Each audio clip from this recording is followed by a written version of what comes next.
Ciao a tutti, homebrewers e appassionati! Oggi vi parlo delle attrezzature e dei passaggi per lavare in modo efficiente, pratico e completo fermentatori e fusti di vari formati e materiali. La tecnica prende il nome di Clean in Place e consiste in un sistema automatizzato, pratico ed efficiente per detergere, sciacquare e sanitizzare fermentatori e fusti che ospiteranno poi la vostra prossima birra.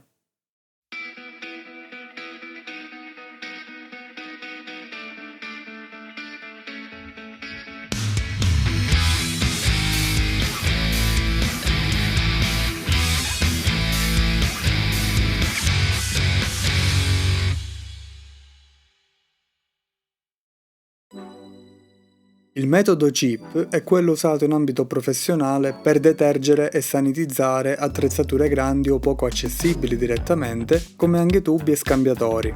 In homebrewing è molto indicata soprattutto per quei contenitori che hanno una bocca più o meno stretta e inaccessibile a spugne, spazzole e degli attacchi rapidi per la contropressione che sarebbe scomodo dover smontare e pulire dopo ogni utilizzo.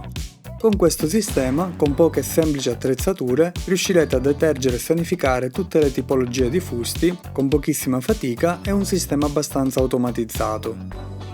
Se volete è un sistema facile anche da costruire da sé. Io ho optato per un sistema già assemblato e ho acquistato il Bucket Blaster della Kegland a €89. Il kit è composto da un secchio da 15 litri in plastica che serve per mantenere la soluzione che userete per il lavaggio e al cui interno potete riporre tutto il resto del kit. Una pompa sommersa da 2000 litri all'ora, un piedistallo in acciaio alla cui base va fatta aderire la pompa tramite le ventose e alla cui sommità ha un anello che è molto utile per accogliere fusti e fermentatori con la testa tonda. Gli altri bracci invece saranno utili per appoggiare fusti con bordi e manici più piatti, come i classici corny keg. Alla pompa va avvitato prima un raccordo a T e poi il tubo lungo che termina con l'ugello da dove uscirà la soluzione a forte pressione. Al raccordo a T va avvitato un innesto Duo-Tight. Il Duo-Tight va anche sugli innesti rapidi Ball-Lock per le due vie birra e gas. Il tutto va collegato con il tubo Eva Barrier in dotazione da 9,5 mm. Le due vie si uniscono poi con questa T Duo-Tight.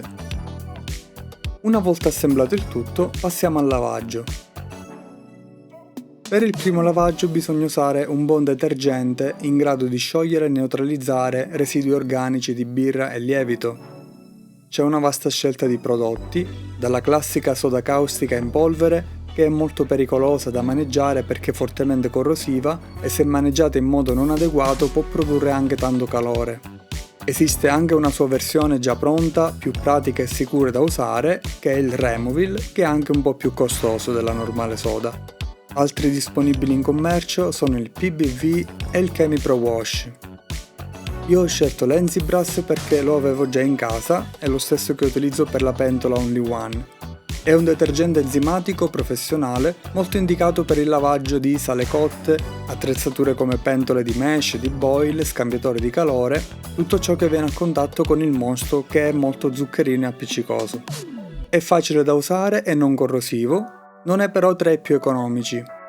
L'utilizzo classico in birrificio prevede un dosaggio che può andare dai 5 ai 15 grammi per litro per 30 minuti minimo. Qui dobbiamo trovare la quantità minima d'acqua da mettere nel secchio per far lavorare bene la pompa, che non dovrebbe essere inferiore a 6-8 litri circa, ma non sarebbe male arrivare anche a 10. Come dosaggio per rimuovere i residui di birra e lievito, a mio parere basta una concentrazione più bassa di quella utilizzata nei residui più appiccicosi di mosto di fine bollitura.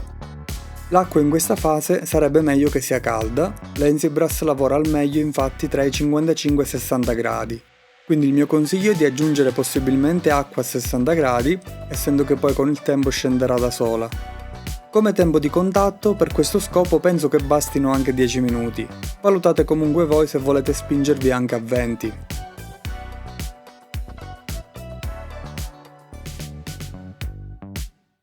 Vi sistema, come potete vedere, prevede un forte getto che dalla pompa tramite il tubo raggiunge tutte le superfici dei fusti, fuoriuscendo dal tappo e tornando alla pompa in continuo ricircolo.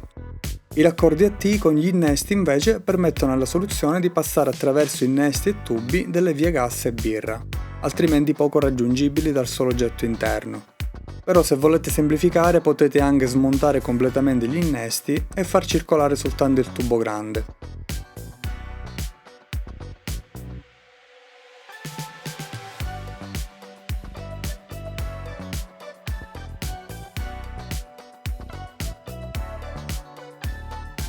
Completata questa fase, ho tolto la soluzione con Enzibrass e fatto un breve risciacquo con sola acqua per sciacquare via più prodotto possibile e prepararmi al lavaggio finale, cioè il lavaggio acido. Nel caso dell'Enzibrass è indicato anche per inattivare gli enzimi, ma in ogni caso dopo un lavaggio basico il lavaggio acido permette anche di rimuovere depositi di calcare che si formano nella prima fase. In birrificio si utilizza il peracetico, che però non è facile da reperire in formato per homebrewers, teoricamente viene venduto solo per utilizzo in ambito professionale. Va maneggiato con cura e preparato allo 0,3%. Come alternativa potete usare un acido organico come l'acido citrico, o se volete qualcosa che vi faccia anche da sanificante, ci sono gli acidi contensioattivi come il ChemiProCip o l'analogo Saniclin. È sconsigliato invece utilizzare per il lavaggio chip la versione più schiumogena, che sarebbe il ChemiProSan con l'analogo dello StarSan. Il continuo ricircolo formerebbe tantissima schiuma. Quelli più schiumogeni infatti servono dove si vuole aumentare il tempo di contatto del prodotto con la superficie, mentre con il metodo chip il continuo ricircolo favorisce già questo scopo. Sono tutti prodotti a base di acido fosforico e non necessitano risciacquo. Per il lavaggio acido ho previsto 5-10 minuti di ricircolo, non è importante qui che l'acqua sia necessariamente calda. Il dosaggio del ChemiProCip è di circa 1,5 ml per litro d'acqua. Terminato anche questo ciclo di lavaggio acido, ho smontato tutto e messo a scolare. Non è necessario risciacquare il ChemiProCip. Appena si asciuga tutto, basta chiudere i fusti e saranno già pronti all'uso e sanificati per la prossima birra. Se non andrete a trasferirla subito, comunque, nel dubbio non è male ripassare un sanificante una seconda volta prima dell'uso. Vi ho mostrato come detergere e sanificare i vostri fusti con il metodo chip. L'automatizzazione e l'utilizzo di prodotti specifici vi semplificherà molto questa pratica, altrimenti molto noiosa e impegnativa. Se volete provare a risparmiare qualcosa, potete provare ad assemblare tutto da voi stessi. Cercate di prendere soprattutto un secchio che sia grande abbastanza da contenere la pompa ed il getto in ricircolo che cade giù. Nel kit che ho preso io il secchio in dotazione in effetti è molto grande, di 15 litri, e per far lavorare la pompa bisogna riempirlo almeno con 8-10 litri di soluzione sanificante, che non sono pochissimi. Facendo dei calcoli si traducono in circa 1,50 € di Enzibrass e 70 centesimi di ChemiProCip. Ovviamente per ottimizzare tempi e costi potete lavare più fusti e fermentatori in serie, come ho fatto io. Ma se avete consigli o suggerimenti per migliorare ulteriormente questa pratica, o se volete condividere la vostra esperienza al riguardo, scrivetemi pure sotto nei commenti. Scrivetemi anche le vostre domande o i vostri eventuali dubbi sui prodotti e sui passaggi che avete visto. Se il video vi è piaciuto e volete supportarmi, vi invito a lasciare un like e a iscrivervi al canale se non l'avete ancora fatto. Ci vediamo al prossimo video.